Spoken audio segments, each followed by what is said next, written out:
সময়, মনোবল এবং আত্মবিশ্বাস, এই তিনটি জিনিস যারা মাথায় রেখে আমরা কাজ করতেছি তারাই একমাত্র অনলাইন থেকে আমরা সফলতা অর্জন করতে পারবো। এই তিনটি টপিকস নিয়ে আপনাদের মাঝে আজকে আসলাম। হ্যালো এভরিওয়ান, আসসালামু আলাইকুম, শুভরাত্রি। সবাইকে নিশ্চয়ই ভালো আছেন। আমি আপনাদের দোয়া নিয়ে মোটামুটি ভালোই আছি। তাইলে চলুন আমরা মূল টপিকসে চলে যাই।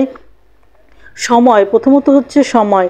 আমাদের যারা ফেসবুকে কাজ করতেছি তারা নির্ধারিত সব সময়ের জন্য কাজ করতে হবে। প্রতিদিন অ্যাক্টিভ থেকে সময় মতো আমাদের ভিডিওগুলো ছাড়তে হবে, তাইলেই ফেসবুক আমাদের ভিডিও ভাইরাল করবে এবং ভাইরাল করার পর থেকে আমাদের আর পিছু দিকে তাকাতে হবে না, মানে পিছন ফিরে তাকাতে হবে না। সময় ঠিকভাবে, সময়কে অবহেলা করা যাবে না। ঠিক সময় মতো ফেসবুক থেকে আমাদের ভিডিওগুলো আপলোড করতে হবে। সময়ের পর 2 নম্বরে হচ্ছে মনোবল। আমাদের মনের জোর থাকতে হবে, মনোবল থাকতে হবে যে আমরা যে কাজগুলো করতেছি এই কাজগুলো ইনশাআল্লাহ আমরা সফল হবই। আমাদের ফেসবুকের গাইডলাইনগুলো মেনে যদি আমরা কাজ করি, কোনো কপিরাইট যেন না আসে, মিউজিক ব্যবহার করব না, তারপরে অ্যাক্টিভ থাকবো, যথাসময় ভিডিও আপলোড করব, তারপরে মিউজিক ব্যবহার করব না, কোনো উলঙ্গ ছবি ব্যবহার করা যাবে না, কোনো মারামারি, খুনাখুনি, রক্তাক্ত ছবি ব্যবহার করা যাবে না। এগুলো সবই কিন্তু ফেসবুক নিজেরাই আমাদের মেসেজ দিয়েছে, সেই অনুযায়ী আমাদের কাজ করতে হবে। এবং মনোবল 3 নম্বরে হচ্ছে আত্মবিশ্বাস।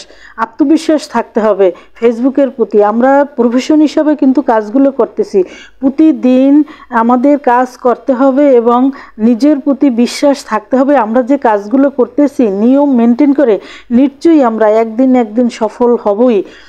এই আত্মবিশ্বাস রেখে যারা কাজ করে তারা সফল হয়েছে এবং আমরাও হব ইনশাল্লাহ।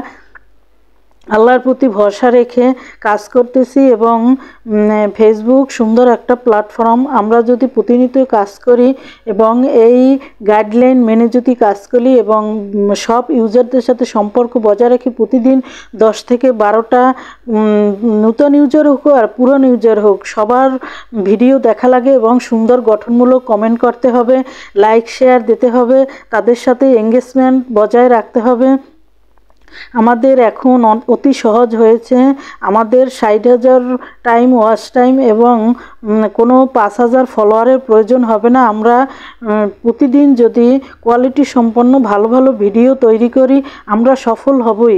এবং ভিডিওর ব্যাকগ্রাউন্ডটা সুন্দর রাখতে হবে, মানে সিনারিটা সুন্দর রাখতে হবে, মানুষ দেখে জানে আকর্ষণ করে। আপনার কেউ সিনারি দেখে, কেউ আপনার গেট আপ দেখবে, কেউ আপনার টপিকস দেখবে, এক একজনের এক এক রুচি, যার যেটা ভালো লাগে